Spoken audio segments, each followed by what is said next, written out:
So this topic came across my mind last night, and I just want to talk about it a little bit. And again, my notes are here in front of me this time, so I'm kind of facing forward, but I'm going to be looking down. So when you go to Wikipedia and you type in anti-intellectualism, this is like what the first paragraph says. To define it, it says anti-intellectualism is hostility to and mistrust of intellect, intellectuals, and intellectualism, commonly expressed as deprecation of education and philosophy and the dismissal of art, literature, and science as impractical, politically motivated, and even contemptible human pursuits. Anti-intellectuals present themselves and are perceived as champions of common folk, populist against political and academic elitism, and tend to see educated people as a status class that dominates political discourse and higher education while being detached from the concerns of ordinary people. So I mentioned a couple things like education, philosophy, art, literature, science. I want to touch on these aspects a little bit.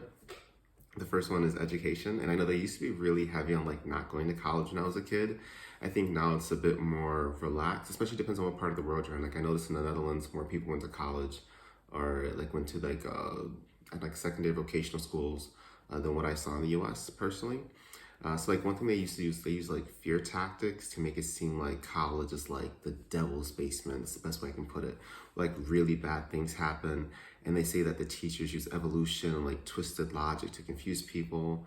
And it's really just so crazy how a Jehovah's Witness perceives information, because information is almost always neutral. It doesn't really pick a side. It just is what it is, but you have to like take the information, analyze it yourself, and decide what to do with it. And that kind of brings value to it. But otherwise, information on itself, it's just information. And like if you learn something new and you realize that you're wrong, you have to practice humility and admit it to adjust your thinking, which really shows kind of how hypocritical the organization is. Because even when they are presented with new information, they're too prideful to make adjustments.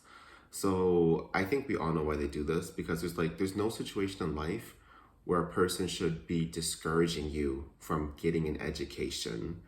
And at the same time, this person also has your best interest at heart. Like it's normally those who are trying to hold you back that tell you not to learn more. Because listen, I would never want a friend of mine to discourage me from learning more or discourage me from hearing other points of views. And the fact that they're so heavy on this, anti-intellectualism. The next thing is like philosophy.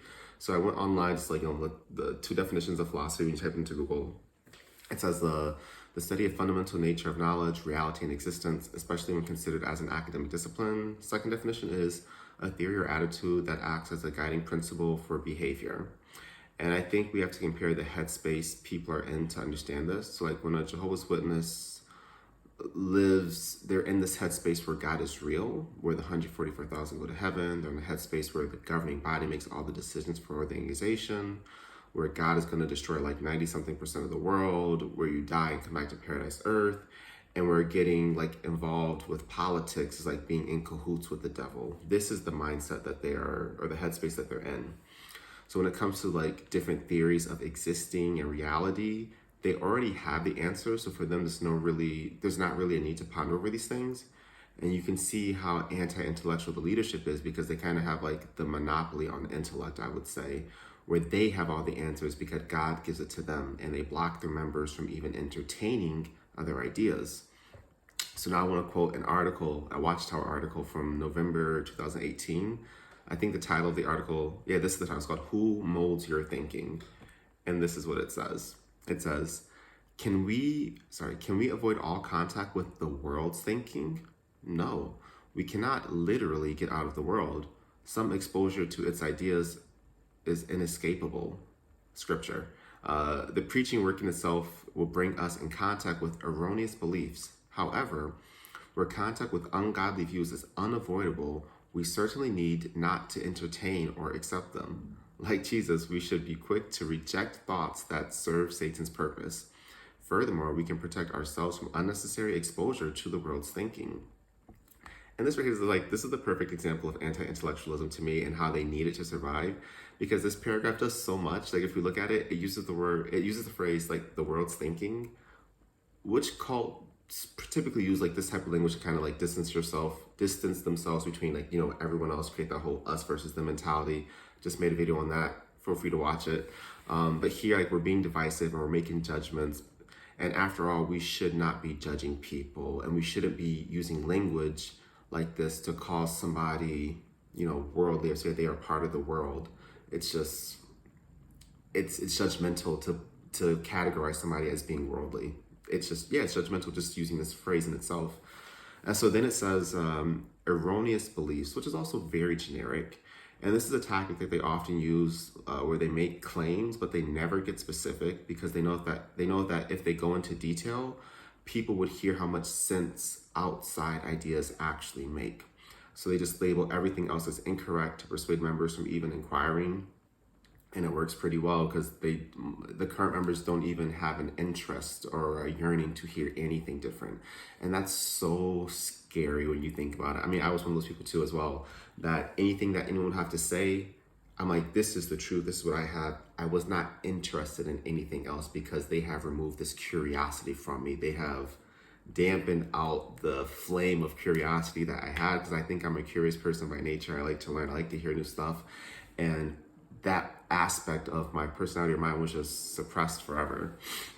Sorry, I'm going off on a tangent. Okay, so then it says that they don't need to accept or entertain these ideas. This is also crazy, because if the writers were to actually get specific, they would lose members, because getting specific would strike up conversations where people start to actually think for themselves. So they typically use buzzwords like evolution, but then they never get into it, because then they'd have to admit that evolution is a real thing. Because if you think about just the Noah story in itself, I don't remember how long ago the Noah story took place, but let's say you have Noah here, and we have us right here. This man took 2 of each animal, 7 of some other ones, and we have all this, animal kingdom diversity happening right now. Like, how did this, all we have, come from, this over here? Unless there was just like a massive evolution occurring every generation of all these animals. And so they don't actually go into the specifics of what evolution is, why it's taught, because they realize if they did this, people would start connecting the dots. Another thing that they're going to be that they'll be really generic about is they'll talk about homosexuality. This is a sin, without talking about the mental health crisis that's involved with homosexuality. And they don't talk about these suicide rates that are attached to it as well, because they don't actually want people to learn. They just want to use their tactics, fear tactics, to keep people oppressed or faithful, as they would say. Because honestly, keeping someone faithful is keeping someone oppressed with this specific organization. The next thing I saw was topic was art, and I was like, I haven't really thought about art too much, because I'm not too much of an artistic person myself. But I found an interesting quote about art. So we're not about art, but the Watchtower from 1960, it's January.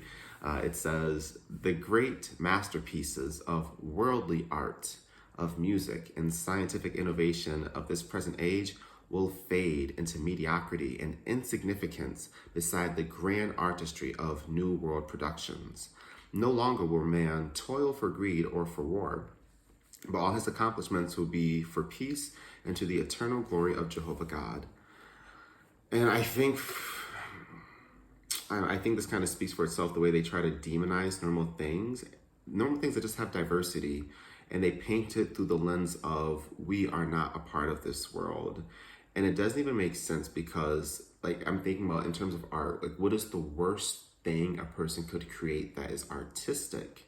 And whatever that is, I'm positive there's a Bible story that is way more graphic than this piece of art, because Jehovah has literally murdered so many kids and babies and infants in the Bible. And there's just a lot of war in the Bible. There's a lot of adulterous stories. And if you are a visual person, when you read, or let's say if you would actually take these Bible stories and be an artist and actually depict them as they're actually happening, that stuff is not PG-13.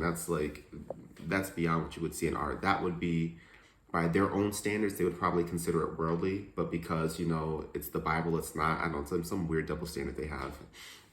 Anyway, the next aspect, literature. One thing I want to touch on is my experience. In school, I wasn't allowed to read certain books. I don't even remember what these books are at this moment, but I can see why. I don't want to say the organization pushes this, because again, it's the individual choice or the parents' choice or whatever. But this only increases this I'm no part of the world complex that we have, because when you're the only one in a classroom doing something different, going to the library during a birthday party, when you're kind of isolated in this way and you don't have access to the same information as everyone else, you're not doing the same thing, it really, it just puts more distance. It reaffirms that there's distance between you and everyone else and how different you are or special. Science, I kind of touched on this a little bit with the evolution thing, but I suggest everyone look this up for themselves. Like the amount of times Jehovah's Witnesses will quote a scientist and misquote them to push their beliefs it's crazy. And this is for me one of the reasons that I stopped attending the Kingdom Hall, is because the manipulation is clear, because taking a quote out of context is so wild when you think about it. Because let's say like there's a scientist who believes in something that they don't believe in, but they'll take one of his lines that kind of looks like it promotes their beliefs, and they'll use it like this, when in fact the scientist doesn't believe that at all. Like that's happened before. But just the idea, like if one of my friends were to push their idea by misquoting something, that's so dishonest. I would never trust a person who behaves like this again. And now you have this organization, this writing team, like doing this. It's just so much manipulation. It's crazy. One definition I found of an anti-intellectual, like the actual person. This is an interesting definition I found online. It says, a person who believes that intellect and reason are less important than actions and emotions in solving practical problems and understanding reality. And if you read the definition again, I'm going to replace the word person with group or organization, so you can hear this again. So it's like a group or organization who believes that intellect and reason are less important than actions and emotions in solving practical problems and understanding reality. And the reason this fits Jehovah's Witnesses so well is because they have these mental limits or these mental blocks that stop them. And they might have to use reason, or they might argue that they use reason, but it's the only time they use their reasoning abilities is when it is in alignment with their beliefs. Otherwise, they don't use it, they ignore it. They ignore their own feelings and their own logic. And I'm going to go back to the example of disfellowshipping. I use this example probably a lot when speaking because, it can be used for a lot of different things. You can show a Jehovah's Witness that scripture, I don't know what it is right now, where it talks about how isolation is bad, or the person who isolates himself, yada, yada, yada. It's a negative thing. So that they can agree that isolating a person is bad. But when a person is disfellowshipped, they don't see the application of this scripture when it comes to a person being disfellowshipped, right? And you could also mention to a Jehovah's Witness that there's a XYZ suicide rate with people getting disfellowshipped, or this percentage chance of a person committing suicide when they're disfellowshipped. You can present them with all this information and they still would not care, because actions and emotions are more important than reason and intellect. And they justify emotionally blackmailing people because they feel like they are doing the right thing, even if data tells them that they aren't, or if the data tells them that they are socially abusing people, they still follow, their emotions at the end of the day. Anyway, that's it for this video. Just some food for thought, because the anti-intellectualism within the JW community was on my mind, and I wanted to share that with you guys. Okay, peace.